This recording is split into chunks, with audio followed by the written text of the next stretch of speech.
அஸ்ஸலாமு அலைக்கும் வரஹ்மத்துல்லாஹி வபரகாத்துஹு.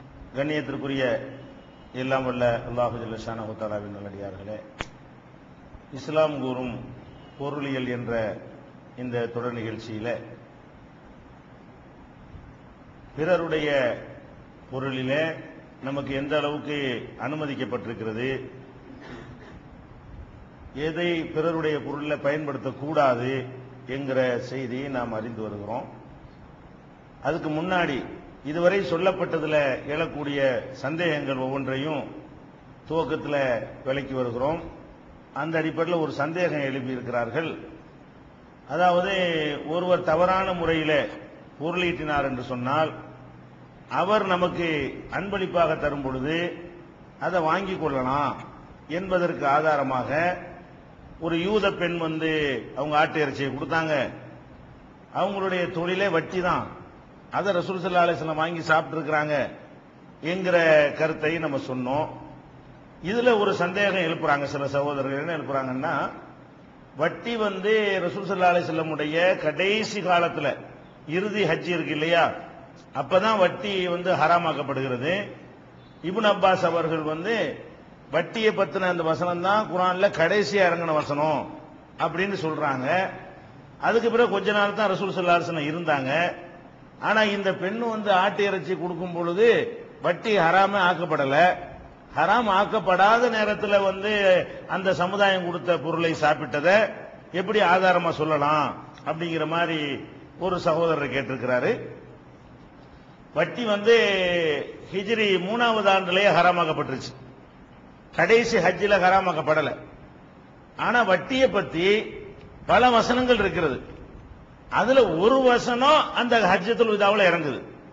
வட்டியை பத்தின அந்த கடைசி வசனம் இருக்கு. எந்த வசனம்னா பக்ராவுல வருது இல்லையா, நீங்கள் அல்லாஹ்வுக்கு எதிராக போர் செய்வதற்கு தயாராகி கொள்ளுங்கள் அப்படிங்கிற கருத்துல வரக்கூடிய அந்த வசனம் தான் உங்களுக்கு ஹஜ்ஜத்துல் விதாவுல கடைசி ஹஜ்ஜில் இறங்குறது.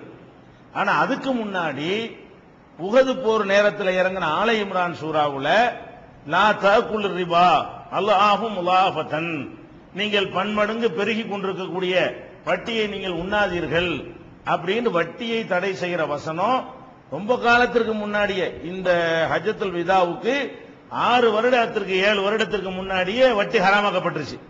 அப்ப வட்டி கடைசி நேரத்தில் ஹராமாக்கப்பட்டுச்சுங்கிறது இல்ல, ஒரு விஷயத்தை 2-3 இடத்துல எல்லாம் சொல்லுவான்.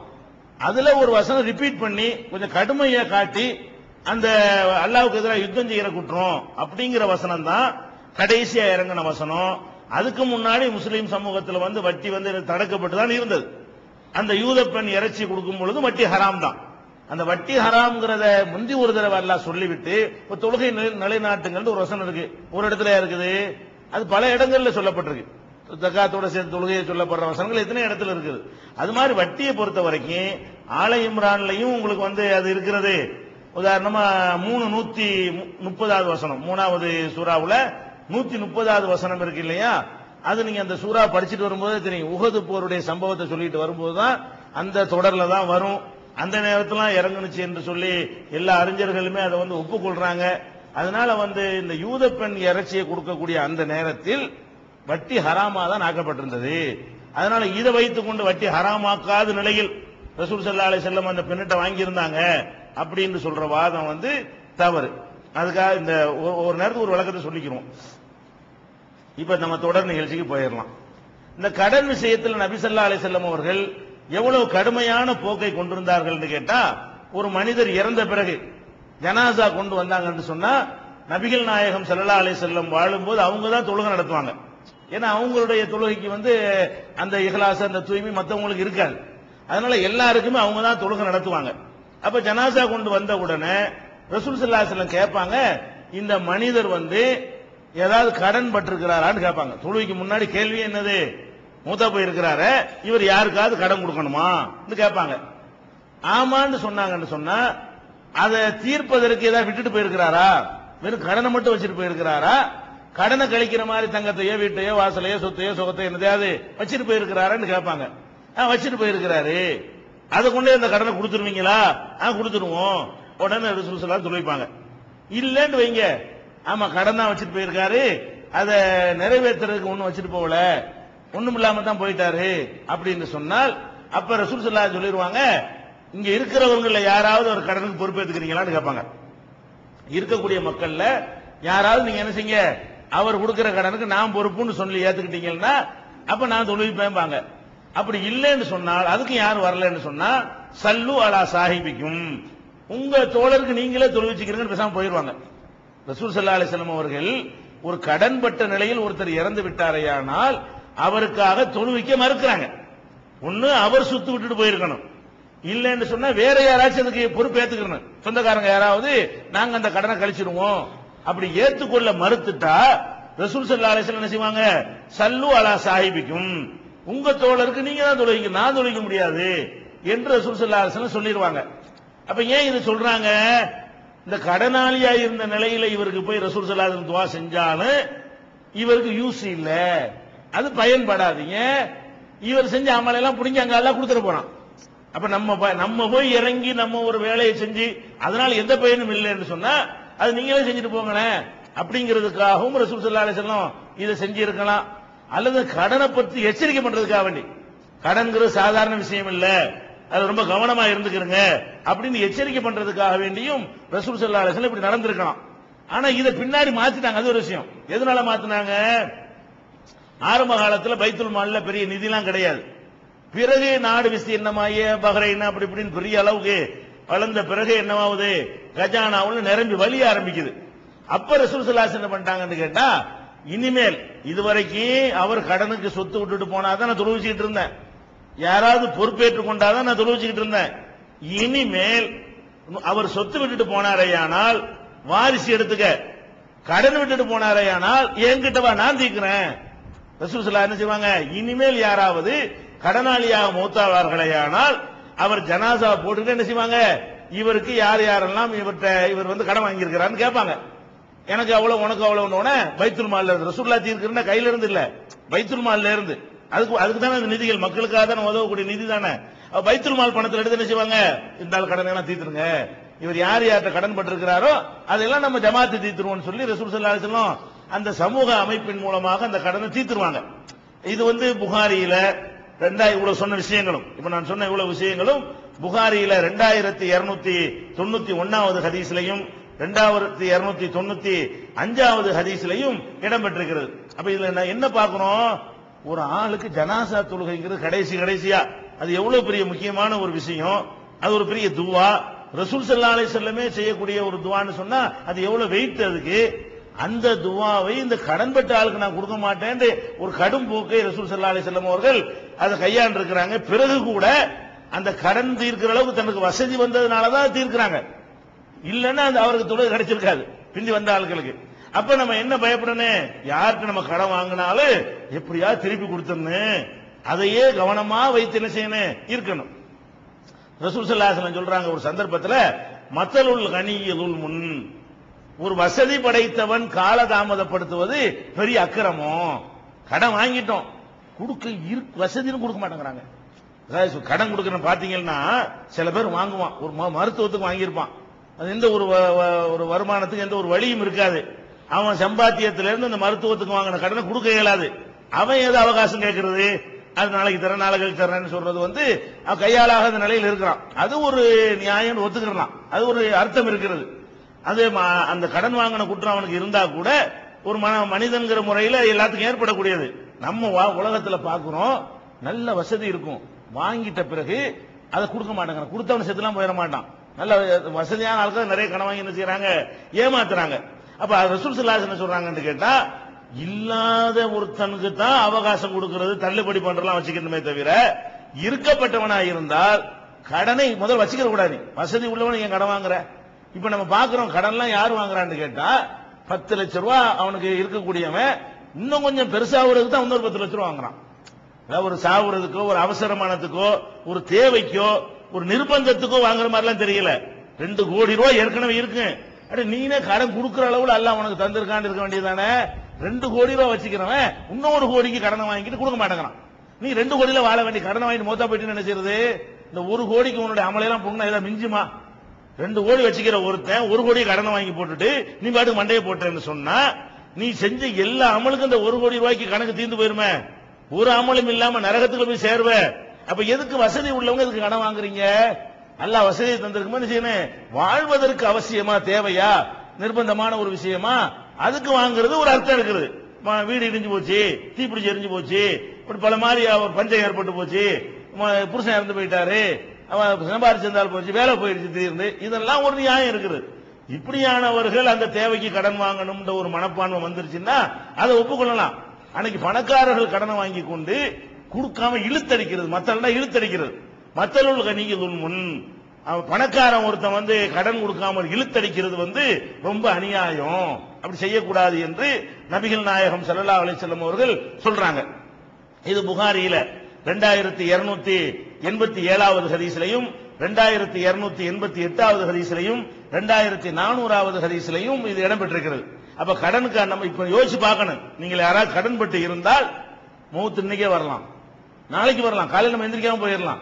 அப்ப நமக்கு கொடுக்க ஏழுமான்னு பார்க்கணும். கொடுக்க எதுக்கு நம்ம கடனாளியா இருக்கணும்? இன்னொருத்தங்க காசு நம்மகிட்ட இருக்கணும், அடுத்தவங்க காசு நம்மகிட்ட எதுக்கு இருக்கணும்? அப்படி இல்லையா அவன்கிட்ட போய் கெஞ்சிருங்க, மண்டை கண்டே போட்டா எனக்கு பிடிச்சலாத மறுமையில உசுரோட தான் அவன் தந்துடுறேன், இல்லன்னா நான் கொடுக்காம மூத்தா போயிட்டா மன்னிச்சுக்கப்பான்னு கேட்டா அது நியாயம், அவன் மன்னிக்கவும் செய்வான். இல்லாத ஒரு மனுஷங்கிற முறையில் கொடுத்தவன் என்ன செய்வான்? மன்னிக்க கூட வாய்ப்பு இருக்கு. வசதி உள்ளவர்கள் எதுக்கு கடனாளியா நீங்க இருக்கிறீங்க?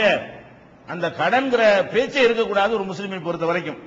அது இது ஒரு விஷயம். அடுத்து என்ன? இந்த கடனை வாங்குறதுல அது ரொம்ப வாங்குறதுக்கு வாங்கும்போது சொல்லையா வாங்கிட்டு போயிருவாங்க. 1 லட்சம் ரூபாய திருப்பி கொடுக்கும் போது 1000 வாங்கிக்கிறீங்களேன். இந்த கொடுத்ததை வசூல் பண்றதுக்காக வேண்டி அவனுக்கு 100 மாதம் வாங்கணும். 10,000 ரூபாய் கொடுத்துட்டு செய்யணும், 10 மாசம் கடன் திருப்பி வசூல் பண்ண வேண்டிய நிலையில அந்த மாதிரி ஆக்கிடுறாங்க. இவன் என்னமோ பிச்சைக்கார மாதிரியும் அவன் முதலாளி மாதிரி 1000 கடனை வாங்கின பிறகு. ஆனால் இஸ்லாம் நமக்கு எப்படி கட்டி தருது? கடனை வாங்கிட்டோம்னு சொன்னா கொடுக்கும் போது வட்டி நமக்கு தடுக்கப்பட்டிருக்கல, வட்டி தடுக்கப்பட்டிருக்கு. அவன் கடனை மட்டும் வாங்கிட்டு கொடுக்கும் போது கொஞ்சம் அதிகமாவே கொடுங்க, நிர்ணயிச்சு கேட்டு கொடுக்கறதா குற்றம். 10,000 ரூபாய் வாங்கிட்டோமா, 11 ரூபாய் வச்சுக்கிறங்க, நீ வச்சுக்கிறங்க, ஒரு மாசத்துக்கு இவ்வளவு, 2 மாசத்துக்கு இவ்வளவு கொடுக்கறோம் தப்பு மார்க்கத்துல. ஒருத்தங்க கடன் மார்க்கம் எப்படி சொல்லுது? இந்த மனப்பான்மை நம்ம எல்லாருக்கும் வந்துட்டாதான் கடனை செலுத்துவோம். வாங்கின கடனை விட கொஞ்சம் அதிகமா செலுத்தணும்னு நம்ம மனசு அப்படி விரிஞ்சு இருந்துச்சுன்னு சொன்னா வாங்கின கடனை கொடுக்காம இருப்போமா? நம்ம வாங்கின கடனை குறைக்கணும்னு நினைச்சிட்டு இருக்கிறோம். எப்படியாவது இழுத்தடிச்சு பாதியோட வச்சு தள்ளி விட்டு இல்லைன்னு அப்புறமேலே ஒரு 4 தவணை கொடுப்போம், 1000 ரூபாய் வாங்கிட்டு போட்டேன், அப்புறம் 6000 ரூபாய் மிச்சம் இருக்குமா? இருக்குன்னு போய் 4 தான் இருக்கும்போது தரத்தனை செஞ்சேன் அப்படின்னு சொல்லுவோம் நம்ம நினைக்கிறோம். நம்ம என்ன கடன் பட்டவர்கள் நினைக்கணும், அவனுடைய கஷ்டத்தை பார்க்காம நமக்கு அந்த ரூபாயை தந்தானே, அவன் வட்டிக்கு வாங்கிட்டு இருக்கிற நேரத்தில் சும்மா தந்தான ஒரு சகோதரன். இன்னும் சொல்ல போனா கடன் கொடுக்கிறவனுக்கு நம்ம வாழுகிற இந்த காலத்துல பெரிய நஷ்டம் ஏற்படுகிறது. ரசூல் ஸல்லல்லாஹு அலைஹி வஸல்லம் காலத்துல நஷ்டம் ஏற்படாது, கடன் கொடுக்கிறவனுக்கு நஷ்டம் கிடையாது. ஏன்? தங்க வெள்ளி நாணயங்களை கொண்டு அவங்க அந்த மதிப்பீடு செஞ்சுக்கிட்டு வந்தாங்க. இப்ப நம்ம என்ன பண்றோம்? பேப்பர்ல மதிப்பீடு செஞ்சுட்டு இருக்கிறோம். நம்ம இது ரூபா நோட்டு வந்த பிறகு என்ன ஆகுதுன்னு கேட்டா, இன்னைக்கு நான் 1 லட்சம் ரூபாய் ஒரு ஆள்கிட்ட கடன் வாங்குறேன். உதாரணமா 1 லட்சம் ரூபாய் அவர்கிட்ட இருந்தால் 10 பவுன் நகை என் மகளுக்கு வாங்கணும்னு நினைச்சிட்டு இருப்பாரு. நான் அதை கடனை வாங்கிக்கிறேன். நான் 1 வருஷம் கழிச்சு திருப்பி கொடுக்குறேன். அப்ப 5 பவுன் தான் வாங்கணும். நான் திருப்பி கொண்டே 1 லட்சம் ரூபாய் கொடுக்குறேன்னு அப்ப தங்க விலை நெஞ்சரே ஏறி போயிடும். அந்த 10 பவுன் வாங்க 2 லட்சம் ரூபாய் செலவு பண்ணணும். அப்ப நீங்க எந்த பொருளை நம்ம கொடுத்தாலும் பணத்துறை வேல்யூ இறங்கிட்டே இருக்குது. யார்கிட்ட நீங்க கடன் வாங்கினாலும் வாங்கின ரூபாயுடைய மதிப்பும் நீங்க திருப்பி கொடுக்கிற ரூபாயுடைய மதிப்புக்கு சம்பந்தமே இருக்காது. இந்த காலகட்டத்தில் ஒருத்தன் கடன் தந்தால் அவன் நான் பாதிக்கப்படுற நல்ல விளைக்கிறேங்க, அப்படி தந்திருக்கிறான்னு நினைச்சு நம்ம என்ன செய்யணும்? இந்த மாதிரி நேரத்தை தூக்கி தந்தானே, அன்னைக்கு ஒரு நகை வாங்கி வச்சிருந்தான்னா அவனுக்கு லாபகரமா இருந்திருக்குமே, அப்படி ஒரு விசுவாசமாக நினைத்து கடன் வாங்குறோமா? வாங்குற வரைக்கும் என்னென்ன வேஷமெல்லாம் போட்டுவிட்டு வாங்கி முடிச்சவன என்ன செய்யறது? நீ யாரா உனக்கு, நீ எப்படா அந்த யாரா பார்த்தவன் தெரியாதாங்க இப்படி சொல்றான். கடனை போய் கேட்டா யாரு வாங்கினா, நான் வாங்கினா, நீ கொடுத்தியா என்று பேசக்கூடியவர்கள் இருக்கிறாங்க. சிரிக்கிறதுக்கு சொல்லல, நிஜமாக இருக்கிறார்கள். கடன் கொடுத்தவர்கள் வாங்க முடியாத நிலையை நம்ம நிறைய பார்க்கிறோம். ரசூல் ஸல்லல்லாஹு அலைஹி வஸல்லம் அவங்க ஒரு தடவை என்னஞ்சாங்க, ஒரு ஆள்கிட்ட கடன் வாங்கியிருந்தாங்க. கடன் அவங்களுக்கு வாங்கல, ஒரு ஏழை ஒருத்தர் கேட்டாருன்னு சொன்னா என்ன ஜகாத் வந்துகிட்டே இருக்கும். அவள் நம்பிக்கை கான்பிடென்டா இருந்தாங்க. ரசூல் ஸல்லல்லாஹு அலைஹி வஸல்லம் தொடச்சிக்கிட்டு இருந்தா கூட கொடுத்துருவாங்க. ஏன்? நாளைக்கு வரப்போகுது, நாளை கழிச்சு வரப்போகுது, அப்ப ஜகாத் பணம் கொடுத்துருவோம்னு சொல்லிட்டு யாராவது கேட்டு வந்தாங்கன்னு சொன்னா பைத்துல் மால்ல இருந்து கொடுப்பாங்க. பைத்துல் மால்ல இல்லைன்னு சொன்னா யாராவது ஒட்டகம் 1-2 கூட வச்சிருப்பாங்க இல்லையா? 2 ஒட்டகம் இருக்குல்ல, 1 கூட நாளைக்கு தர்றேன், வந்தவன தர்றேன் அப்படின்னு சொல்லுவாங்க. அந்த மாதிரி வாங்கி கொடுத்து விட்டாங்க. கொடுத்தவன என்ன ஆச்சுன்னு சொன்னா அந்த ஆள் கேட்டு வர்றாரு, வர லேட் ஆயிடுச்சு. எது வர? வெளியூர்கள்ல இருந்து ஜக்காத்து வசூலிச்சு வரும்ல, ஒட்டகங்கள்லாம் கலெக்ட் பண்ணி வர்றது, அது வருவதற்கு லேட் ஆயிடுச்சு. லேட் ஆனவன இந்த ஆளு ரசூலுல்லாஹ்ட்டே தாறுமாறா என்ன செய்யறாரு, திட்டுறாரு வந்துகிட்டு கோவத்துல. என்ன சொல்லி வாங்கினிய? முஸ்லீம் தான், அவர் சஹாபி தான். காசுன்னு வரும்போது எல்லா மனிதன் வந்து அந்த மாதிரி ஒரு நிலைக்கு ஆயிடுவாங்க போல இருக்கு. ரசூல் ஸல்லல்லாஹு அலைஹி வஸல்லம் வந்து செய்றாங்க, கடுமையான முறையில் அவர் பேசுகிறார். என்ன பேசினார் ஹதீஸ்ல வரல, ஆனா என்ன வருது, இருக்கிற ஆட்கள் அந்த ஆளை அடிச்சு கொள்ளவான்னு கேட்கிறாங்க. அப்படி பேசியிருக்காரு. இருக்கிற ஆட்கள்லாம் இந்த அளவு ஒரு வழி பண்ணட்டுமா, என்ன பேச்சு உங்கள்ட்ட வந்து என்ன பேச்சு பேசுறான் அப்படின்னு சொல்ற அளவுக்கு சஹாபாக்களுக்கு என்ன இருக்கு, கடுமையான கோபம் வருது. வேணா விட்டுருங்க. என்ன சொன்னாங்க, இன்னலி சாஹிபில் ஹக்கி மகாலன், கடன் கொடுத்தவருக்கு கொஞ்சம் கூட குறைய சொல்ற உரிமை இருக்கிறது. நான் வாங்கிட்டேன், அவர் கொடுத்திருக்கிறாரு, கொடுத்தவர் என்கிட்ட கேட்கும் போது என் மேல ஃபால்ஸ் இருக்கு, தப்பு இருக்கிறது. நான் தானே அவர் கடன் பட்டிருக்கிறேன். அப்ப அவர் மேல தப்பு இல்லை, என் மேல தப்பு இருக்குது. அவர் சொல்லத்தான் செய்வார், நான் வாங்க தான் செஞ்சுக்கணும். அப்ப நம்ம கடன் கொடுத்தவர்கள் நம்மளை திட்டுனாங்கன்னா நம்ம என்ன செய்யணும், அதை கூட சகிச்சுக்கணுமா? ஏன், அவன் நமக்கு நன்றி, அவனுக்கு ரொம்ப நம்ம நன்றி கடன் பட்டிருக்கிறோம், அவனுக்கு உபகாரம் செஞ்சிருக்கிறான், உதவி செஞ்சிருக்கிறான் அப்படிங்கிறதுக்காக ரசூல் ஸல்லல்லாஹு அலைஹி வஸல்லம் அவர்கள் அதை வந்து தாங்கிக்கிறாங்க. அந்த பேச்சை என்ன செய்யறாங்க, தாங்கிக்கிட்டு அதை இது பண்றாங்க. அப்ப என்ன செய்யறாங்கன்னு கேட்டா, இது வந்துட்டார்ல, இவருக்கு அந்த ஒட்டகத்தை இவர் எத்தனை வயசுப்பா ஒட்டகம் கொடுத்த, அந்த வயசுல ஒரு ஒட்டகத்தை பிடிச்சி கொடுங்கிறாங்க. வயசுக்கு தகுந்த ரேட்டு ஒட்டகம்லாம், ஒரு வயசு ஒட்டகத்துக்கு இவ்வளவு ரேட்டு, 2 வயசு ஒட்டகம்னா இவ்வளவு ரேட்டு, 4 வயசு ஒட்டகம்னா இவ்வளவு ரேட்டுன்னு ஒரு கணக்கு இருக்குது. மிருக பிராணிகள் அப்படித்தானே இருக்கு. இறைச்சி கூட இருக்கும்ல, சின்ன குட்டியில கொஞ்சம் இறைச்சி இருக்கும், நல்ல பெரிய கிடையாது ஒரு 10 கிலோ கூட இருக்குமா இல்லையா, அதனால ரேட் அதிகமா இருக்கும். ரசூல் ஸல்லல்லாஹு அலைஹி வஸல்லம் என்ன பண்றாங்கன்னா, இவர்கிட்ட எந்த வயசுல உள்ள ஒட்டகத்தை நான் வாங்கினோ அந்த வயசு என்னன்னு கேட்டு அந்த ஒட்டகத்தை பிடிச்சு கொடு அப்படிங்கிறாங்க. உள்ள போய் பைத்துல் மால்ல தேடி பாக்குறாங்க, இவர் எந்த வயசுல அந்த ஒட்டகத்தை கொடுத்தாரோ அந்த வயசுல உள்ளது இல்ல. அப்ப வந்து சஹாபாக்கள் சொல்றாங்க, அல்லாஹ்வுடைய தூதரே, அவரு தந்த ஒட்டகம் சின்னது, நம்மள்ட்ட இருக்கிறலாம் பெரிய பெரிய ஒட்டகமா இருக்குது அப்படின்னு வந்து சொல்றாங்க. அப்ப ரசூல் ஸல்லல்லாஹு அலைஹி வஸல்லம் சொல்றாங்க, அதையே கொடுங்க, பெருசே கொடுங்க, சின்னது வாங்கினா என்ன செய்யுங்க, பெருசை கொடுங்க அப்படின்னு சொல்லிட்டு சொல்றாங்க.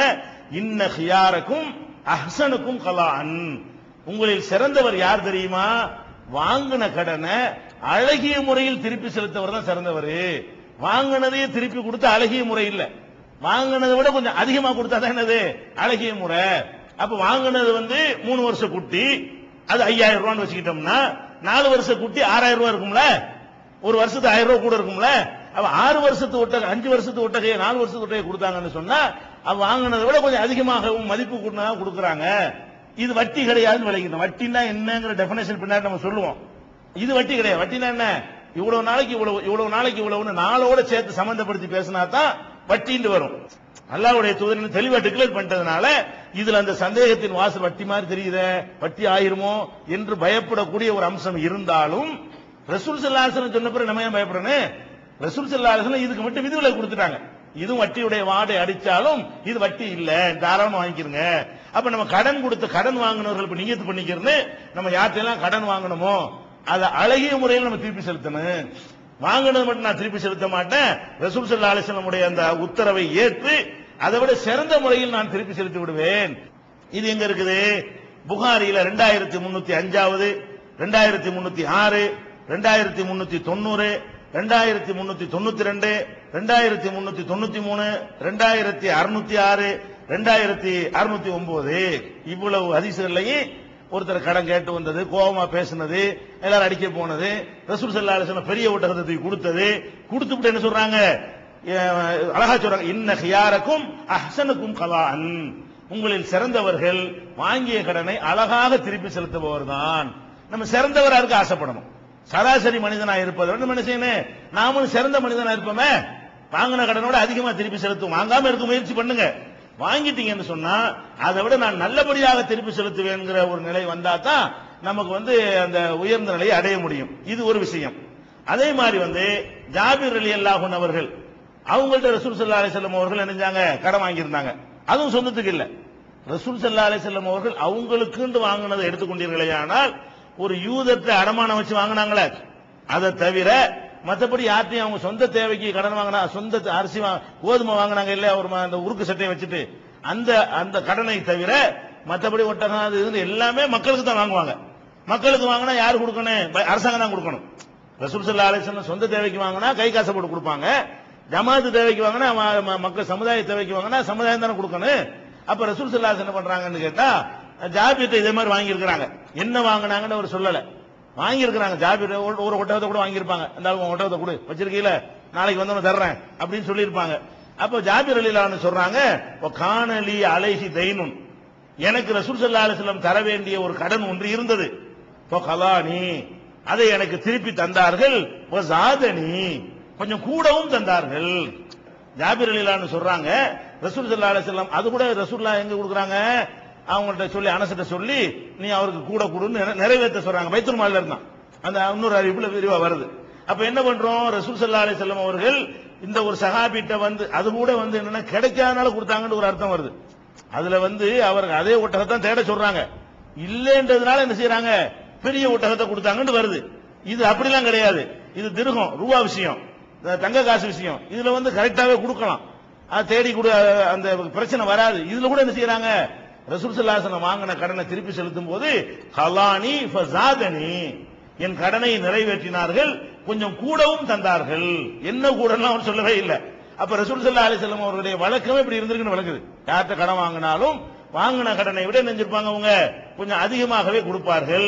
கொடுக்கலாம்னு சொன்னா வாங்கவும் செய்யலாம். நம்ம என்ன செய்ய தேவையில்லை, நான் கொடுத்தா 5000, இந்த 200 ரூபாய் எனக்கு ஹராம் அப்படிலாம் சொல்ல தேவையில்லை. வெறுமனா வாங்கி வேணாட்டி விட்டுருங்க, அது ஒரு விஷயம். தந்தா வாங்கிக்கலாமான்னா ஒரு உறுத்தல் இல்லாம வாங்கிக்கிறங்க. அல்லாஹ்வுடைய ரசூல் உன்னை கொடுக்கலாம்னு சொல்லிட்டாங்கன்னா கொடுக்கிறது ஹலால் தான், வாங்குறது ஹலால் தான். இஸ்லாத்துல ரெண்டு செய்யலாம், ஒரு சைடு ஹலாலே ஒரு சைடு ஹராம் ஆகாது. ஹலால் கொடுக்கிறது ஹலால் தான், வாங்குறது ஹலால். அதுல நம்ம ஒரு 10,000 ரூபாய் கொடுத்தோமா, 12,000 ரூபாய் திருப்பி தர்றாரா, கொண்டா வாங்கி வச்சுக்கிற வேண்டியதான். இல்லன்னா விட்டு கூட கொடுத்துருப்போங்க, அது ஒரு வகை. இந்த சைடுல உள்ள பெருந்தன்மை, அந்த சைடுக்கு சட்டம் இருக்குது. இது வாங்கினவனுக்கு உள்ள விஷயத்தையும் ரசூல் ஸல்லல்லாஹு அலைஹி வஸல்லம் சொல்றாங்க, கொடுத்தவன் கடைபிடிக்க வேண்டிய பெருந்தன்மை அப்புறம் வருது. அப்ப இது எங்க இருக்குன்னு கேட்டா புகாரியில 2394, 443, 2097, 2309, 2603 இந்த ஹதீசுகள்ல எல்லாம் வாங்கிய கடனை விட அதிகமாக ரசூல் ஸல்லல்லாஹு அலைஹி வஸல்லம் அவர்கள் ஜாபீர் ரலியல்லாஹு அன்ஹு அவர்களுக்கு திருப்பி செலுத்தார்கள் என்று பார்க்கிறோம். இத ஒரு அடிப்படையை வச்சுக்கிறணும். சரி, நீங்க நிறைய பேர் கடன் வாங்கியிருப்பீங்க, கொடுக்க முடியாம திணறீங்க. நிறைய பேர் கடன்காரன் தொந்தரவு பண்றான், நீங்க ஒளியறீங்க, பொய் சொல்றீங்க, நாளைக்கு தர்றேங்கிறீங்க, அவன் மூஞ்சில முடிக்க மாட்டேங்கிறீங்க. அவன் வருவாங்கிறதுக்கான எத்தனை நல்லதெல்லாம் இழந்துருவாங்க. இந்த மர்க்கஸுக்கு தான் வர்றான்னு வைங்களேன் கடன் கொடுத்தவன், இந்த பையனுக்கு வேற இடத்துக்கு போயிடுவோம், நம்ம பள்ளியாசல மாத்திக்கிடுவோம், கடையை மாத்திக்கிடுவோம். சில பேர் கடைக்காரங்க நல்லா வியாபாரம் பண்ணிட்டு இருப்பான், கேஸ் கொடுத்து பண்ற வரைக்கும் அவனுக்கு நல்லா வியாபாரம் பண்ணுவாங்க. அவன் ஏதோ வந்துட்டானு கடன் கொடுத்தான்னு வைங்களேன், கடனும் போயிடும் வியாபாரம் போயிடும். கடனை வாங்கி விட்டு மறுபடியும் வரமாட்டான், கடைக்கு வரமாட்டான். ஏன், வாங்கின கடனை கேட்பான்ல, ரொக்கத்துக்கு கொடுத்துட்டு இருக்கிற வரைக்கும் வியாபாரிக்கு லாபமா இருக்கு. ஒரு ஆத்து நம்ம கடன் வாங்கிட்டோன்னு வைக்கல, அப்புறமா கூடுதலா போன அந்த கடைக்கு அவன் கடன் தந்திருக்கிறான், நமக்கு காசு கொடுத்து வாங்குறது அவன்கிட்ட தான் வாங்கணும் அப்படி நினைக்காம வாங்கின கடனை கேட்பானு சொல்லிட்டு கடையை மாத்தி விடுவாங்க. அந்த அளவுக்கு நம்மள்ட்ட என்ன இருக்கு, மோசடித்தனமும் தில்லு முள்ளுகளும் நம்ம ரத்தங்கள்ல ஊறி போய் அதிகரிச்சுக்கிட்டு இந்த காலத்துல ஜாஸ்தியாகிட்டு இருக்கிறது. ரசூல் ஸல்லல்லாஹு அலைஹி வஸல்லம் அழகா சொல்றாங்க, நல்லா கவனிங்க, உங்களுக்கு கடனை திருப்பி செலுத்துவதற்கு அல்லாஹ்வுடைய தூதர் கேரண்டி தர்றாங்க. என்ன கேரண்டி தர்றாங்க, மன் அகத அம்பாலன் நாஸ், யாரு பிறருடைய பொருள்களை வாங்குகிறானோ கடனாக யுரீது அதாஹா, திருப்பி செலுத்துவோம் என்று உறுதியாக எண்ணி வாங்குகிறானோ, வாங்கும்போது என்ன செய்யணும், எப்படி கொடுக்க தெரியல, எப்படியா கொடுத்துடணுமே, யாரெல்லாம் கொடுக்க வச்சிரு, எனக்கு கடனாளி நிப்பாட்டுறாத நினைத்துக் கொண்டு திருப்பி தான் நான் செலுத்துவேன் என்று சொல்லி உறுதியான ஒரு நம்பிக்கையோடு ஒருவன் வந்து கடனை வாங்குவானேயானால் அத்தல்லாஹு அன்ஹு, அவனுக்காக அல்லாஹ் அந்த கடனை நிறைவேற்றுவான். நம்ம என்ன நம்பணும், கடன் நம்மள இல்லாம அல்லாஹ் தான் ஆக்கியிருக்கிறான், நம்ம தேவைகள் அல்லாஹ் தானே பொறுப்பாளி. உங்க குடும்பத்தில் ஒரு மருத்துவ செலவு வந்துட்டு அதுக்கு பொறுப்பாளி யாரு, ரப்புல் ஆலமீன் தான் அதுக்கு பொறுப்பாளி. அப்ப ரப்புல் ஆலமீன் தான் அந்த ஒரு மனிதன் மூலமா நம்ம காரியத்தை நிறைவேற்ற செய்யறான். நம்ம என்ன நினைக்கணும், யாரெல்லாம் ஒரு தேவைக்கு தான் நான் ஒரு அவசியத்துக்கு தான் வாங்குறேன், நீ தான் நிறைவேற்றுறதுக்கு உதவி செய்யணும், நான் கண்டிப்பா நிறைவேற்றிடுவேன், அவன்கிட்ட கடனாளி என்ன நிக்க வச்சிடாத, நாளைக்கு மறுமையில் அமல பரிசு அவன்கிட்ட கொடுத்து விடாத அப்படின்ற ஒரு எண்ணத்தோடு நீங்கள் வாங்கினால் அத்தல்லாஹு அன்ஹு, உங்க சார்பா அல்லாஹ் நிறைவேற்றுவான், அல்லாஹ் அதுக்கு பொறுப்பாளி ஆகிவிடுவான் என்று ரசூல் ஸல்லல்லாஹு அலைஹி வஸல்லம் சொல்றாங்க. ஒமன் அகத யுரீது இத்லாஃபஹா, வாங்கினதோட முடிஞ்சிருச்சு அதோட ஓச்சிருவோன்னு ஒருத்தன் நினைப்பானே, ஆனால் அத்லபஹுல்லா, அவனே அல்லாஹ் ஓச்சி போடுவான். ரசூல் ஸல்லல்லாஹு அலைஹி வஸல்லம் சொல்றாங்க, நீ அப்படி வாங்கினேன்னு வை, உடனே அல்லாஹ் நாசமாக்கிறோம், திருப்பி உன்னை கொடுக்கவும் இயலாது, காலமெல்லாம் கேவலம் அவமானம், அவன் மூஞ்சில முழிக்க இயலாது, ரோட்ல விட்டுட்டு கேட்பான், சட்டையை பிடிச்சி இழுப்பான், கடைசியில மான மரியாதை எல்லாம் போகும். ஏன், நீ கொடுக்கணுங்கிற ஒரு எண்ணம் இல்லாத காரணத்தினால உனக்கு அல்லாஹ் அந்த பரக்கத் செஞ்சு உன்னை மிச்சப்படுத்தி அதை கொடுக்கிறதுக்கான வாசல்களை அல்லாஹ் அடைத்து விடுகிறான். அப்ப நம்ம கடன் வாங்கின யாரா இருந்தாலும் யார்கிட்ட வாங்கி இருந்தாலும் நம்ம கொடுத்து தீர்வோம், எப்படியாவது கொடுத்துடணும். மறுமையில நம்ம அமலை காப்பாற்றணும். கடன் கொடுப்பது எதுக்காக கொடுக்கணும்? நம்முடைய தொழுகை நமக்கு சொந்தமாக வேண்டும், நம்ம வச்ச நோம்புடைய நன்மை நமக்கு கிடைக்க வேண்டும், நம்ம கொடுத்த தஸ்பீஹ் திக்ர்களுடைய நன்மை நமக்கு கிடைக்க வேண்டும். நம்முடைய குர்பானி, நம்முடைய நல்லறம், நம்முடைய சமூக பணி, நம்முடைய இரத்த தானம், நம்முடைய பல அறப்பணிகள் எவ்வளவு செய்யறோம். இந்த நன்மை நமக்கு அப்படியே கிடைக்கணுமா இருந்தால் கடன் இல்லாட்டி தான் நமக்கு கிடைக்கும். கடன் இருந்தா நம்மகிட்ட பிடிக்கும் அங்க போயிருமே. கடனாளியா நம்ம மூத்தாயிட்டோம்னு சொன்னா நம்ம அமலை பிடிங்க அங்க கொடுத்துருவோம். நல்லா ஒன்னும் மிஞ்சாது. அப்ப இந்த அமலுக்கு எல்லாம் வேஸ்ட். துனியாவுக்கு மறுமைக்கு உதவாம போயிடுது, துனியாவுக்கு தான் உதவி இருக்கு. இந்த காசு 10,000 ரூபாய் தான் நம்முடைய அமலுக்கு மதிப்புன்னு போயிடும். நீங்க 10,000 ரூபாய் வாங்கின கடனுக்காக வேண்டி ஒட்டுமொத்த தொழுகையும் கொடுத்தீங்கன்னா நீங்க இவ்வளவு நாள் தொழுகிறதுக்கு மதிப்போடவே 10,000 ரூபாய்க்கு தொழுகை வித்துப்படியான்னு அர்த்தமாயிடுது. அதான் அதுக்கு பொருள். அந்த நிலை வரக்கூடாது என்று ரசூல் ஸல்லல்லாஹு அலைஹி வஸல்லம் அவர்கள் முதல்ல கொடுக்கணும். அல்லாஹ் நினையாப்புறத்துல உதவி செய்வான். நீ நினைக்கலாம் நமக்கு எப்படி ஏழும் நினைக்க, அப்படி அதான் குழப்பத்துக்கு காரணமே. நமக்கு எப்படி கொடுக்க ஏழும் நினைக்கிறியா, அப்படி தொலைஞ்சு கொண்டு அல்ல விட்டுறான். ஏன் ஏழாவது கொடுப்பேன், 100 ரூபாய் வாங்கினா 5 ரூபாய்க்கு நான் மிச்சம் பிடிப்பேன் அப்படின்னு ஒரு வைராக்கியம் பண்ணிப்பாரு. 95 ரூபாய் உன் காரியத்தை நிறைவேற்றி அந்த 5 ரூபாய் கொண்டு அல்ல கடனை நிறைவேற்றுவான், கூடவே மிச்சமாக்கி தருவான் அல்ல. அப்ப ரசூல் ஸல்லல்லாஹு அலைஹி வஸல்லம் அவர்கள் இந்த ஒரு கேரண்டி தர்றாங்க. இது புகாரியில 2387வது ஹதீஸ்ல இடம்பெற்றிருக்கிறது. ரசூல் ஸல்லல்லாஹு அலைஹி வஸல்லம் மௌத்துக்கு பிறகு அவங்க மனைவி மைமுனா ரலியல்லாஹு அன்ஹா அவர்கள் என்ன செய்யறாங்கன்னு கேட்டா, ஒரு தோழர்கிட்ட சொல்லி கொஞ்சம் பண தேவை இருக்குது, யார்கிட்டயா கொஞ்சம் கடன் வாங்கிட்டு வா அப்படின்னு கேட்கிறாங்க. மைமுனா அவர்கள் ஏதாவது யார்கிட்டயா கடன் வாங்கிட்டு வான்னு ஒரு தோழர்கிட்ட சொல்றாங்க. அந்த தோழர் கேட்கிறாரு, யா உம்முல் முஃமினீன், முஃமின்களுடைய தாயார் அவர்களே, நீங்க கடன் வாங்க சொல்றீங்க, வலைஸ இன்றைக்கு வஃபாஉன், நீங்க திருப்பி கொடுக்கிறதுக்கு எந்த முகாந்திரமும் உங்கள்ட்ட இல்லையே, என்ன எதை வச்சு நீங்க கொடுப்பீங்க அப்படின்னு சொல்லி என்ன செய்யறாரு, இந்த கடன் வாங்கிட்டு வர அந்த சஹாபி அவங்களுக்கு அட்வைஸ் பண்றாரு, வேணாம் கொஞ்சம் கஷ்டப்பட்டுக்கிறங்க, கடன் வாங்காதீங்க, அதுதான் உங்களுக்கு எந்த ஒரு சோர்ஸுமே இல்ல, திருப்பி உங்களுக்கு செலுத்த முடியாது அப்படின்னு ஒரு பயம் காட்டுறாரு. அப்போ மைமுனா ரலியல்லாஹு அன்ஹா சொல்றாங்க, சமயத்து ரசூலுல்லாஹி ஸல்லல்லாஹு அலைஹி வஸல்லம் யகூல், ரசூல் ஸல்லல்லாஹு அலைஹி வஸல்லம் சொல்ல நான் கேட்டிருக்கிறேன், போய் பேசாம கடனை வாங்கிட்டு வா.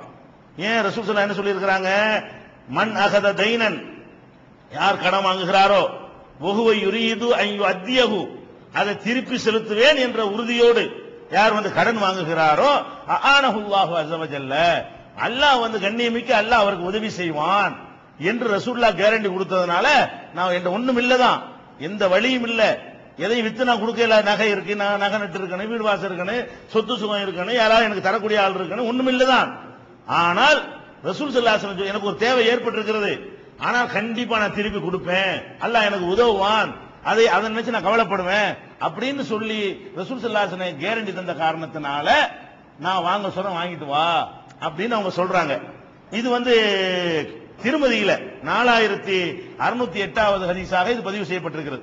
அப்ப இதுல நம்ம என்ன வழங்குறோம், ஒருத்தட்ட கடன் வாங்கும் பொழுது திருப்பி கொடுக்கிறோங்கிற எண்ணத்தை நல்லா பதிய வச்சுக்கிட்டு ஆழமாக அந்த நம்பிக்கையை உண்டாக்கி கொண்டு என்ன செய்யணும், கடனை வாங்கணும், அதுக்கு எல்லாம் உதவி செஞ்சிருவான். அடுத்து ஒருத்தர் கடனாளியா இருக்காருன்னு வைங்க, அவர் கடனாளியா இருக்கிற ஒரு மரண வேலையை நெருங்கும் பொழுது வாரிசுகளுக்கு வசியத்து செய்யணும். நம்ம மூத்தா போறோம், கடன் இருக்கிற வரைக்கும் நம்மளால கொடுக்க முடியல, நம்முடைய கடமை என்ன, நமக்கு வாரிசுகள் யாராச்சும் இருப்பாங்கன்னு சொன்னா, இந்தப்பா நீ பார்த்து ஏதாவது கொடுத்துருப்பா, என் கடனை நீ தான் நிறைவேற்றணும் அப்படின்னு சொல்லி நம்ம என்ன செய்யணும், வாரிசுகள் கடனுக்காக வேண்டிய வசியத்தும் பண்ணணும், பிள்ளைகள் அந்த கடனை நிறைவேற்றணும்.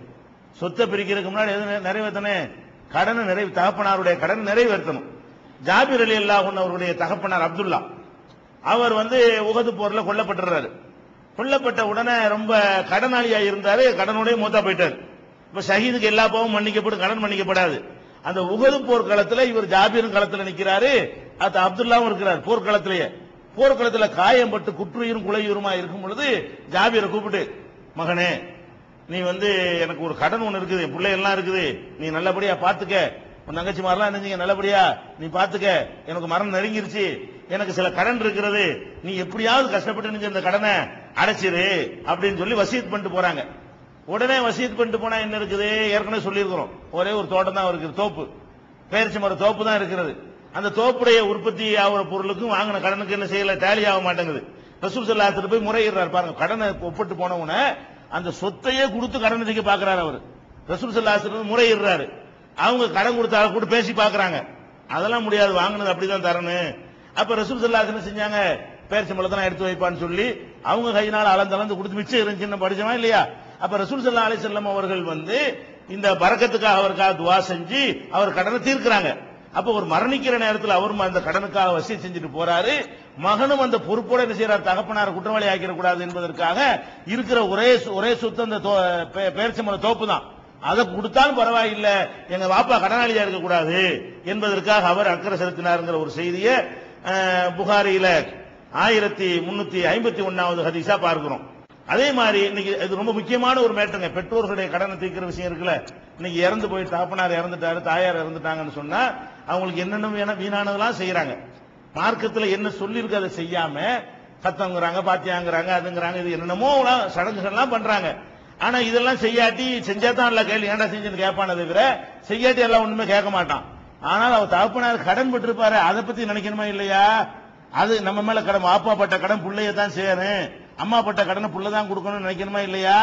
அந்த உணர்வுகள் அற்றவர்களாக சமுதாயத்தில் எல்லாருமே இருக்கிறார்கள். ரசூல் ஸல்லல்லாஹு அலைஹி வஸல்லம் அவர்கள்ட்ட ஒருத்தர் கேட்கிறாரு, என்னுடைய தாயாருக்கு ஹஜ்ஜி கடமையா இருந்தது. சில அறிவிப்புல என்ன தகப்பனாருக்குலாம் வருது, தாயாருக்கு தகப்பனாருக்கு பல மாதிரி அறிவிப்புகள் வருது, மாறி மாறி வருது. ஹஜ்ஜி கடமையா இருந்தது, கடமையாயிட்டு அதை நிறைவேற்றாம நினைஞ்சிட்டாங்க, மூத்தாயிட்டாங்க, அவங்களுக்காக நான் நிறைவேற்றலாமா அப்படின்னு கேட்கிறாரு. என் தகப்பனாருக்கு தாயாருக்கு ஹஜ்ஜி கடமையா இருந்துச்சு, வசதிலாம் இருந்து போகாம இருந்துட்டாங்க. வசதி இருந்திருக்கு, இந்தா போகாம அந்த போகாம நினைச்சிருப்பாங்க, போகாம இருந்திருப்பாங்க, மூத்தா இருப்பாங்க. அப்ப இதை ரசூலுல்லாஹ்ட்ட முறையிட்டவுடனே அப்ப ரசூல் ஸல்லல்லாஹு அலைஹி வஸல்லம் சொல்றாங்கன்னு கேட்டா, உங்க தாயாருக்கு தகப்பனாருக்கு கடன் இருந்தா நீ தானே கொடுக்கணும், அழகா கேட்கறாங்க. அப்ப அல்லாஹ்வுடைய கடன் நிறைவேற்று போ, ஹஜ் அல்லாஹ்வுடைய கடமை. மனுஷன்ட்ட உங்க தாயார் தகப்பனார் கடன் வாங்கினா நீ தானே கொடுப்ப, மனுஷன்ட்ட உங்க தாயார் கடன் வாங்கி நீ தானே கொடுப்ப.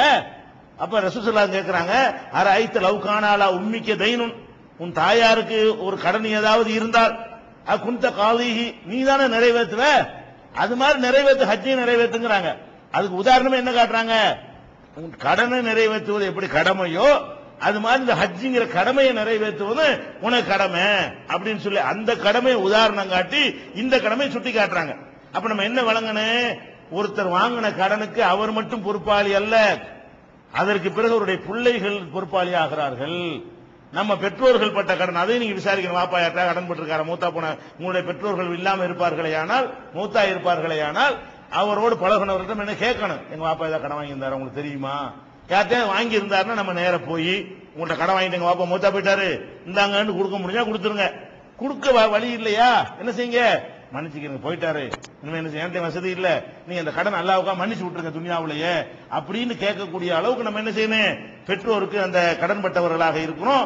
அதை நம்ம செய்யறது கிடையாது. இன்னும் சொல்ல போனா குர்ஆன்ல அல்லாஹ் என்ன சொல்றான், வாரிசு உரிமை சட்டத்தை சொல்லும் பொழுது 4:11-12 சொல்லும் பொழுது மிம்பாதி வசியத்தின் யூசாபிஹா அவு தைனின், ஆம்பளைக்கு இவ்வளவு, பொம்பளைக்கு இவ்வளவு, புருஷனுக்கு இவ்வளவு, பொண்டாட்டிக்கு இவ்வளவு சொல்லும் பொழுது அல்லாஹ் என்ன செய்யறான், இதெல்லாம் எப்ப பிரிக்கணும் தெரியுமா, மிம்பாதி வசியத்தின், அவர் செஞ்சுட்டு போன வசியத்தை நிறைவேற்றின பிறகு, அவு தைனின் கடனை நிறைவேற்றின பிறகுதான் செய்யணும். ஃபர்ஸ்ட் என்னது, பாப்பா மூத்தா போயிட்டாருன்னா ஒரு சொத்து என்ன செய்யணும், கடன் போக மிச்சம் இருந்ததை நீங்க எடுத்துக்கணும். முதல்ல நீங்க சொத்தை முதல் பங்கு போட்டுக்கிறீங்க. ஆனா நம்ம என்ன செய்யணும், அவர் வச்ச ரூபாய் 10 லட்சம் ரூபாய் வச்சுட்டு போயிருக்கிறாரு, ஒரு சொத்து 10 லட்சம் ரூபாய் கடன் இருக்குது, வாரிசு தொட முடியாது மார்க்க சட்டப்படி. நீங்க என்ன செய்யணும், 10 லட்சம் ரூபாய் சொத்தையும் கடனாளிட்ட கொடுத்து இந்தாப்பா எங்க வாப்பா கடன் இல்லைன்னு சொல்லி நீங்க வெறும் ஆளா நின்றுக்கிறன்னு. அதுவும் இல்லாம அதையும் தாண்டி இருந்துச்சுன்னு சொன்னா 10 லட்சம் ரூபாய் வீட்டை வச்சுட்டு போயிருக்காரு, 15 லட்சம் ரூபாய் கடன் வச்சுட்டு போனாருன்னு சொன்னா கையில இருந்து போட்டு கொடுக்கணும். நம்ம என்ன செய்யறோம், கடன் வாப்பாக்கு கடன் இருக்கான்னு எத்தனை பேர் கேட்டோம். நம்முடைய வாப்பா அம்மாக்கள் நம்முடைய சொந்தக்காரங்களை மூத்தா போயிருக்கும் போது அல்லாஹ்வுடைய தூதர் ஜனாசா தொழுகைக்கு மறுத்திருக்கிறாங்களே, அவ்வளவு பெரிய பாரதூரமான விஷயமா இருக்குது. நம்ம பெற்றோருடைய கடனோட நம்ம போய் சேர்ந்துட்டாருன்னு சொன்னா அவருடைய நன்மையெல்லாம் பாழா போயிருமே. நம்ம வாப்பா சொர்க்கத்துக்கு போகணும், அதுதான பாத்தியா வருங்கிறீங்க, இல்லாத ஒண்ணு ஓதுறீங்க. அவர் சொர்க்கத்துக்கு போறாத என்ன செய்யணும், அவர் செஞ்ச நல்லறங்களை அவருக்கு காப்பாத்தி கொடுங்க. எப்படி காப்பாத்துறது, கடன்களை பூரா தீத்தா காப்பாத்திடணும். அவர் பட்ட கடனை எல்லாம் நம்ம அடைச்சிட்டோம்னு சொன்னா மறுமையில கேட்க முடியாது. புள்ள அடைச்ச கடனை அவரே அடைச்ச கடனாக அல்லாஹ் ஏத்துக்குருவான். ஏன் ஏத்துக்குருவாங்கிறோம், அல்லாஹ் அப்படி சொல்றதுனால, அல்லாஹ்வும் அல்லாஹ்வுடைய ரசூல் சொல்றதுனால நீ தான் நிறைவேற்ற கடமைப்பட்டிருக்கிற அப்படின்னு சொல்றதுனால இதை நம்ம கவனிச்சுக்கணும். இது புகாரியில 1852, 6697, 7315வது ஹதீஸாக பதிவு செய்யப்பட்டிருக்கிறது.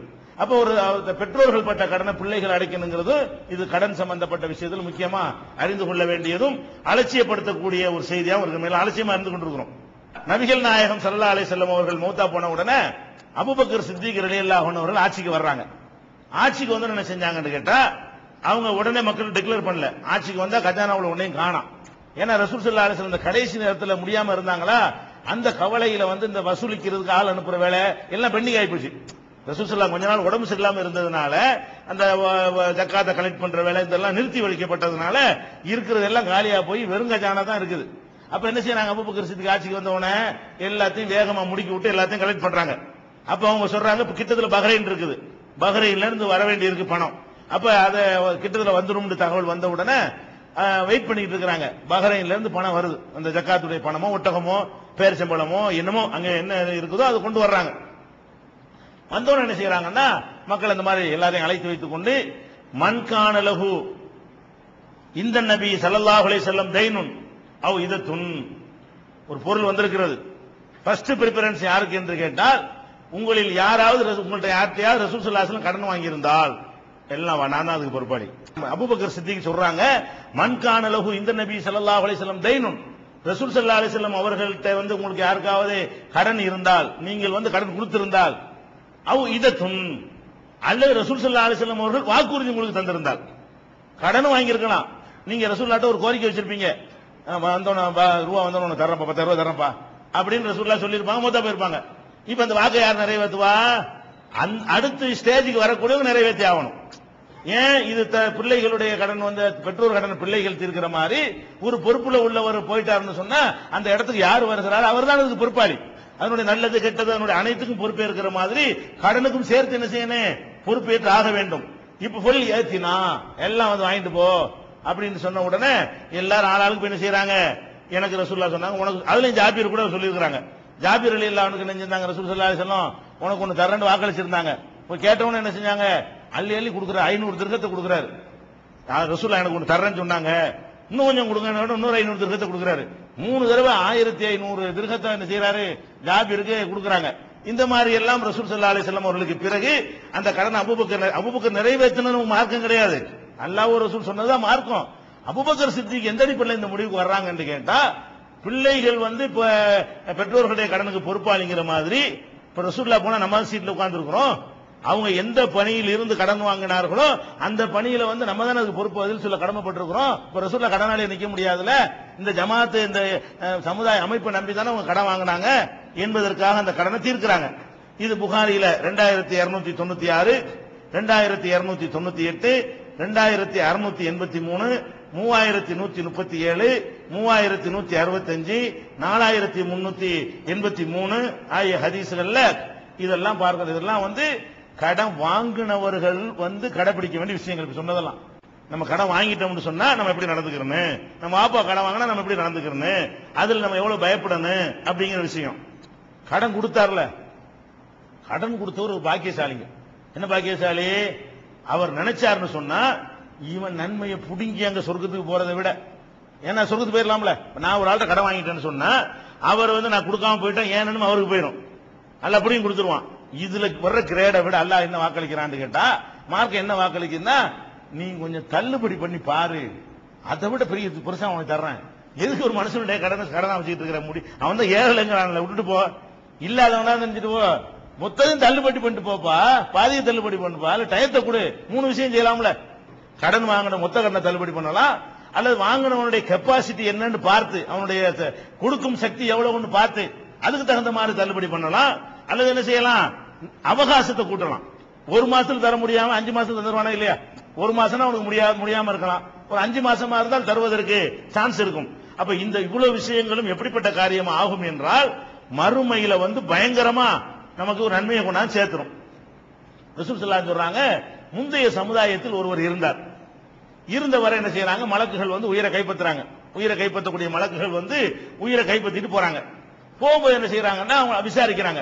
என்ன விசாரிக்கிறாங்க, அடே நீ உலகத்துல வாழ்ந்திய என்னமா நல்ல காரியம் ஏதாவது செஞ்சு தேடி பார்க்கற உடனே காணாம். அந்த ஆளை புடிச்சிட்டு போகும்போது பட்டியல பார்த்தா இல்ல ஒன்னையுமே காணாம். அட ஏதாச்சும் செஞ்சு நல்ல காரியம் ஏதாவது இருக்கா உனக்கு அப்படின்னு கேட்ட உடனே அந்த ஆள் என்ன சொல்றாருன்னு கேட்டா, நல்ல காரியம் ஒன்னே ஒண்ணுதான், வேற ஒரு நல்ல காரியம் இல்லை என்கிட்ட. ஒரு நல்ல காரியம் என்ன நல்ல காரியம், நான் வந்து கொஞ்சம் வசதி எல்லாம் தந்திருக்கிறான், நான் கடன் கொடுப்பேன், முடியலன்னா வசிக்க பாண்டுருவேன், இதுதான் நான் செஞ்ச நல்ல காரியம். அந்த ஆள் அதான் ஒரு நன்மை கிடையாது போல இருக்கு. அந்த தொழுகை நோம்பு எதுவும் இருந்திருக்காது போல இருக்கு. தேடி தேடி பாக்குறாங்க, ஒரு நன்மையும் காணாம். என்னைக்கு ஏதாவது நல்லது செஞ்சிருக்கியாரா அப்படின்னு கேட்கறாங்க மலக்குகள். அப்ப என்ன செய்யறாரு, நான் வந்து அதை வந்து இது பண்ணிடுவேன், கடன்பட்டவர்கள் யாராவது இருப்பார்களே ஆனால் அவங்கள வந்து நான் தள்ளுபடி பண்ணிடுவேன், அவங்கள அவகாசம் கொடுத்துருவேன் அப்படின்னு சொல்லிட்டு சொன்ன உடனே அல்லாஹ் என்ன செய்யறான், இவன் முழு தள்ளுபடி பண்ண நான் லேசப்பட்டாளா, நான் அவனுக்கு தள்ளுபடி பண்றேன் போட, அவனுடைய எல்லா பாவத்தையும் என்ன செஞ்சிடறேன், நான் தள்ளுபடி பண்றேன், எல்லாத்தையும் தள்ளுபடி பண்ணுங்க. இவன் கொஞ்சம் தள்ளுபடி பண்ணதுக்காக 10,000 ரூபாய் தள்ளுபடி பண்ணதுக்காக வேண்டி இவன் செஞ்சு அம்புட்டு பாவமும் தள்ளுபடி. ஓடு சொர்க்கத்துக்கு ஓடு, இந்த ஊர் அமலை கொண்டே ஓடுன்றான். அப்ப எவ்வளவு பெரிய கிரேடு, நீ பாட்டு நான் மன்னிக்க மாட்டேன் அங்க வச்சு வாங்கிக்கிறோம், என்னது வாங்கிட போற, என்னது வாங்க, அதை விட பெருசா அளவு கிடைக்குது. இப்ப நம்ம மன்னிச்சு என்ன செய்யணும், மன்னிக்காமல் நம்ம மறுமையில ரொம்ப பெருசா கிடைக்கும் நினைக்கிறதை விட அப்போ கிடைக்கும், சின்னதா கிடைக்கும். 10,000 ரூபாய் கிடைக்கிறது போல மொத்தமும் கிடைச்சிருது. இப்ப கன்ஃபார்மா சொர்க்கமும் பச்ச ஒரு அமலும் செய்யாத ஒருத்தருக்கு தள்ளுங்க சொர்க்கத்திலங்கிறான் அல்ல, தேடி தேடி பார்த்து ஒண்ணும் கிடைக்கல அந்த ஆள்கிட்ட. அப்ப இது எங்க இருக்குன்னு கேட்டா புகாரியில 2077வது ஹதீஸாகவும் 2391வது ஹதீஸாகவும் இருக்கிறது. நம்ம நெஞ்சில் பார்க்கணும், தான தர்மம் செய்யறதை விட்டு, தான தர்மத்துக்கு கூட இப்படி கேரண்டி கிடையாது. தான தர்மத்துக்கு கூட அப்படி அம்புட்டி தள்ளி விட்டு சொர்க்கத்தை அல்ல தள்ளுவானா, கடனாக கொடுத்துட்டு வரும்னு கொடுத்துட்டு எதிர்பார்த்துட்டு இருக்கும்போது இதை நம்பி கொடுக்கணும். எப்படி நீங்க தள்ளுபடி பண்ணணும், உனக்கா பண்ணடா, இதுக்காக பண்ற, எனக்கு வந்து அல்லாஹ் தள்ளுபடி பண்ணணும், எனக்கு நான் சொர்க்கத்துக்கு போகணும், மறுமை வாழ்க்கை எனக்கு கேரண்டி ஆகணும். நீ என்ன கடன் தானே வாங்கிட்ட, நீ வச்சுக்குவான் தரவானா, நீ சுதந்திரமா போய் முன்னாடி வா, சாதாரணமா வா அப்படின்னு சொல்லக்கூடிய தன்மை நமக்கு வந்து விட்டால் இந்த கடன்பட்டவன் படுற கஷ்டம்லாம் இருக்குமா? அப்ப பெரிய மறுமை நன்மையை எதிர்பார்த்து என்ன செய்யணும், இந்த ஒரு வேலையை நம்ம செய்யணும். அதே மாதிரி வந்து இன்னொரு சம்பவம் சொல்றாங்க, கான தாஜுருன் யுதாயினுன் நாஸ், ஒரு வியாபாரி இருந்தார் முந்தைய சமுதாயத்தில் தான். அவர் என்ன செய்வார், மனிதர்களுக்கு கடன் கொடுப்பார். பைதாரா மூசிரன், கஷ்டப்படுற ஒரு ஆளை பார்த்தாருன்னு சொன்னா காரல பித்தியானிகி தஜாவசும் அன்பு, நீங்க கஷ்டப்படுறான் விட்டுருங்க, அவனை போட்டு கஷ்டப்படுத்தாதீங்க அப்படின்னு தன்னுடைய ஊழியர்களை பார்த்து சொல்லிடுவார். உடனே என்ன சொல்லும் போது என்ன சொல்லுவாரா, இவர் வேற ஆளு, அவர் வேற ஆளு, இவர் வேற ஆளு. இவர் என்ன சொல்றாருன்னு கேட்டா, அல்லல்லாஹு ஐயு ஜாவிஸ் அண்ணா, நான் இவனை தள்ளுபடி போட்டேன்னா எனக்கு அல்லாஹ் தள்ளுபடி பண்ணுவான்ல என்று சொல்லிட்டு தள்ளுபடி பண்ணுவாராம். இவர் கொஞ்சம் நல்லா இல்லப்ப, அவர் ஒரு அமலும் செய்யாதவர், முதல் சொன்னாலும் ஒரு அமலும் செய்யாதவர், இவர் கரெக்டா எதிர்பார்த்து அடிக்கிறார். என்ன செய்யறாரு, அந்த ஆளுக்கு எதிர்பாராம லக்கா கிடைக்கிறது. இந்த வியாபாரி என்ன பண்றாருன்னு கேட்டா, ஊழியர்களை கூப்பிட்டு கடனாளி ரொம்ப நெருக்காத, முடியலங்கிறானா அவன் முடியாதவனை விடு, நான் முடியலன்னு என்னையும் விட்டுருவான் அல்ல, எனக்கு அல்லாஹ் தள்ளுபடி பண்ணுவான், எனக்கு அல்லாஹ் சலுகை தருவான், அல்லாஹ் சலுகை தருவதற்காக வேண்டி அது மாதிரி செஞ்சிருங்க அப்படின்னு சொல்லுவாராம். மூத்தாயிட்டாராம்.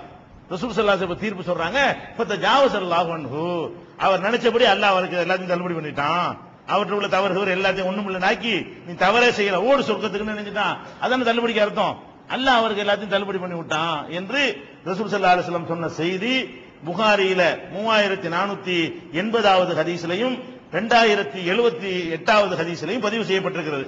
அப்ப கடன் கொடுத்தவர்கள் என்ன செய்யணும்னு கேட்டா, நம்ம யாருக்காவது கடன் கொடுத்திருந்தோம்னா இன்னைக்கு நல்ல ரமலான்ல அதுக்கு கூடுதல் நன்மை கிடைக்கும்ல, பொதுவாக நம்ம தள்ளுபடி பண்ணாலே நன்மை கிடைக்கும். 5 ரூபாய் தள்ளுபடி பண்ணுங்க, தொகைக்கு கிடையாது, அவன் சக்தி உள்ளபடி தானே. கோடீஸ்வரன் 1 லட்சம் ரூபாய் தள்ளுபடி பண்ணுவான், நீங்க 10 ரூபா ஒரு ஆள் கடன் கொடுத்திருப்பீங்க, இது அவனுக்காக கொடுத்திருக்கோம் லிஸ்ட் எடுத்து பார்த்து போய் தள்ளுபடிச்சிரு ஓடுங்க. தள்ளுபடிக்கு என்ன செய்யணும், ரமலான்ல ரசூலுல்லாஹ்வுடைய இந்த செய்தி நம்ம கேட்டுட்டோம் அப்படின்னு சொல்லிட்டு, இந்த பையன் 5 ரூபா வாங்கினீல நீ தரவன வச்சுக்க நீ அப்படி சொல்லிட்டு போங்க. அது 5 ரூபாயால பார்க்க மாட்டான், இதுதான் பார்ப்பான். அல்லாஹ் வந்து குவான்டிட்டி அந்த நம்பரை பார்க்க மாட்டான், குவாலிட்டி தான் பார்ப்பான், தரத்தை தான் பார்ப்பான். நீங்க வந்து 2 ரூபாய் பெரிய காசுன்னு நினைக்க வேண்டியதில்லை. நம்ம 10 பேர் கடன் கொடுத்துருக்கோம், நம்ம கொடுத்த கடன் எல்லாம் தள்ளுபடி பண்ணிவிட்டோம், மறுமையில இந்த 10 பேர் நின்று பிடிக்கிறாங்க, எல்லாத்தையும் கொடுன்றாங்க, தொழுக போகுது நோம்பு போகுது எல்லாம் போச்சு, இப்ப ஒண்ணும் இல்லாம நிக்கிறோம். அல்லாஹ் என்ன செய்வான், நம்ம தள்ளுபடி பண்ணிருக்கோம்ல அதை கணக்குல கொண்டு நீ போடா தூக்கத்துக்கு அமல் இல்லாட்டி என்னடா, நீ வந்து எனக்காக வேண்டிய ஏழைகள் பட்ட கடனை தள்ளுபடி பண்ணியா இல்லையா? அப்ப கடன்களை தள்ளுபடி பண்ணி நீங்கள் பழகி கொண்டால், நீங்க வாங்கின கடனை கொடுக்காம போயிட்டா கூட தள்ளுபடியில் சலுகைகள் என்ன செய்யணும், சலுகைகள் ஓடி போயிருவாங்க. குவாலிபிகேஷன்ல வராதவங்க என்ன செய்வாங்க, கோட்டாவில் வர்றாங்க இல்லையா, அந்த மாதிரி மெரிட்ல வராதவங்க என்ன செய்வாங்க, கோட்டாவில் உள்ள நுழைஞ்சிருவாங்க. நம்ம கோட்டாவில் போயிட்டு போறோம். அதனால என்ன செய்யணும், எல்லாரும் யார் யார்கிட்ட கடன் வாங்கி இருக்கிறீங்களோ யோசிச்சு கொடுத்துருக்கீங்களோ யோசிச்சு பார்த்து இந்த ரமலானுக்குள்ள என்ன செய்யுங்க, தள்ளுபடி பண்ணி நிறைய பன்மடங்கா பெருக்கிக்கிறங்க. இது ஒரு விஷயம். அடுத்தது வந்து ஒருத்தர் ஒருத்தர் கடன் வாங்கியிருக்காரு, ஒருத்தர் கடன் கொடுத்திருக்காரு, நமக்கு தெரிய வருது. தெரிய வந்தா என்ன செய்யணும்? நம்ம கேள்விப்பட்ட நம்ம போய் பேசி அவங்களுக்கு சலுகை பண்றதுக்கு ஏற்பாடு. நம்ம கண்டுக்காம இருப்போம். 10,000 கடன் கொடுக்க முடியலங்க, நீங்க ஏதாவது சொல்லி அப்படி சொல்லுவா. நம்ம சொன்னா கேட்பாரு மாதிரி இருக்குன்னு வைங்களேன். நம்ம என்ன செய்யணும்? அவர்கிட்ட பேசணும். எனக்கு முடியலங்கிறாருலங்க, நீங்க ஏதாவது கொஞ்சம் பார்த்து ஏதாவது செய்யுங்க, அட்ஜஸ்ட் பண்ணுங்களேன். அவருக்கு கஷ்டப்படுறாருல, கொஞ்சம் டைம் கொடுங்களேன், பாதியை தள்ளுபடி பண்ணிக்கிறீங்களேன், மொத்தத்தையும் கூட விட்டு கொடுத்துருங்களேன் அப்படின்னு அடுத்தவருக்காக நம்ம என்ன செய்யலாம்? பேசலாம். எப்படி பேசலாம்? ரசூல் ஸல்லல்லாஹு அலைஹி வஸல்லம் அவர்கள் பள்ளிவாசல்ல இருக்கிறாங்க. இருக்கும்போது காபு ரலியல்லாஹு அன்ஹு அவர்கள் அவங்க ஒரு ஆள்கிட்ட இப்னு அபி ஹத்ரத் ஒரு ஆள்கிட்ட என்ன செஞ்சிருக்காங்க? கடன் கொடுத்துருக்காங்க. காபு கேட்கிற, கடன் எப்ப தருவ, என்ன நினைச்சிட்டு இருக்கிற அப்படின்னு கேட்கிறாரு. அவரு இல்ல இருந்த தானே தர முடியுங்கிறாரு. இது பெரிய சண்டை, பயங்கரமா 2 பேருக்கு சண்டை நடக்குது. ரசூல் ஸல்லல்லாஹு அலைஹி வஸல்லம் வந்து என்ன செய்யறாங்க? உள்ள இருந்து பார்த்துக்கிட்டே இருக்கிறாங்க. அப்ப என்ன செய்யறாங்க? வெளியே வந்து காபு அவர் சொல்றாரு, இல்ல அவ்வளவுலாம் இல்ல, பாதி தான் வாங்கிக்க அப்படிங்கிறாரு. முழுசா தாண்டி இப்படி சொல்லிட்டு இருக்காரு. அப்ப ரசூலுல்லாஹ் வெளியே வந்து என்ன செய்யறாங்க? காபு இப்படிங்கிறாங்க, பாதி வாங்கிக்கிறாங்க. வாயினால கூட சொல்லல, இந்த பாதிக்கு என்ன செய்யறாங்க? காபை கூப்பிட்டு விரல காட்டி, பாதிக்கு எப்படி சொல்லுவோம்? இப்படிதான் சொல்லுவோம். பாதி என்று குறிப்பிடுவது போல சைகை செஞ்சார்கள் வருது. இப்படித்தான் செஞ்சிருப்பாங்க அடையமானதா. பாதி என்று குறிப்பிடுவது போல சைகை என்னது? அவர் கூப்பிட்டு அப்படிங்கிறாங்க. அல்லாஹ்வுடைய தூரம் நான் பாதி வாங்கிக்கிறேன் அவர். இது எங்க இருக்குது? புகாரியில 2706, 457, 471, 2418, 2424, 2710 இதுல எல்லாம் இடம்பெற்றிருக்கிறது. அது மாதிரி ஜாபிர் ரலியல்லாஹு அன்ஹுடைய கடனுக்காக ரசூலுல்லாஹ் தள்ளுபடி பேசுவாங்கல்ல, அது நடக்கல. இவர் கேட்டுக்கிட்டாரு. ஜாபிருடைய வாப்பா கடன் பட்டதுக்கு போய் ரசூலுல்லாஹ் சொல்லும்போது சம்பந்தப்பட்டவங்களை கூப்பிட்டு பேசத்தான் செய்யறாங்க, தள்ளுபடி பண்ணி கொடுங்க, கொஞ்சம் செலவு கொடுங்க. அவங்க ஏத்துக்கிற மறுத்துட்டாங்க. அந்த ஹதீஸ் வந்து புகாரில் 2127, 2395, 2396, 2406, 2601, 2709 இவ்வளவு ஹதீஸ்கள் இருக்கிறது. அப்ப கடன் கொடுத்தவர்களுக்கும் சில நன்மைகளை கொள்ளடிக்க வாய்ப்பு இருக்கிறது. கடன் வாங்கியவர்களுக்கும் அது மாதிரியான வாய்ப்புகள் மார்க்கம் தரப்பட்டிருக்கிறது. ஒவ்வொருவரும் அதை உணர்ந்து நடந்து கொள்ள வேண்டும். கடன் சம்பந்தமாக இன்னும் சில விஷயங்கள் இருக்கிறது. அதற்கு பிறகு என்ன செய்வோம்? நம்ம அடுத்து நம்ம பிறர் பொருள் ஹராம் என்பது போல வேற என்னென்னலாம் நமக்கு ஹராம் ஆகும் என்கிற விஷயத்தை பார்க்கணும்.